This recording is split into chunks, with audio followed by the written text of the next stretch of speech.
ദൈവം ഒരു കാവിലെ മാത്രം താമസക്കാരനല്ല, വിശ്വം മുഴുവൻ നിറഞ്ഞു നിൽക്കുന്ന ശക്തി സ്രോതസ്സാണ്.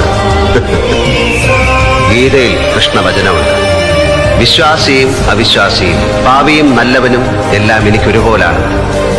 ആരാധന ഉത്സവങ്ങളും അമ്പലങ്ങളുമായി ബന്ധപ്പെടുത്തിയത് ഗോത്ര സംസ്കാരം. അവൾ എന്നും അവന് പ്രിയപ്പെട്ടവളായിരുന്നു. അതായിരിക്കാം തന്റെ ജടയ്ക്കുള്ളിൽ അവളെ ഒളിപ്പിച്ചു വെച്ചത്.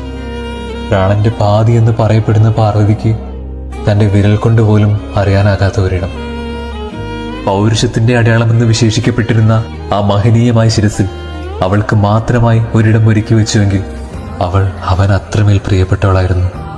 എന്നാൽ ഗംഗയോ കൊതിയായിരുന്നു അവൾക്കും അവന്റെ മൂർധാവിനെ കുളിരണിയിക്കാൻ, അലസമായ അവന്റെ ജടയിലൂടെ ഭ്രാന്തമായി ഒഴുകി നടക്കാൻ, അവൻ എന്നും കുളിരേകാൻ.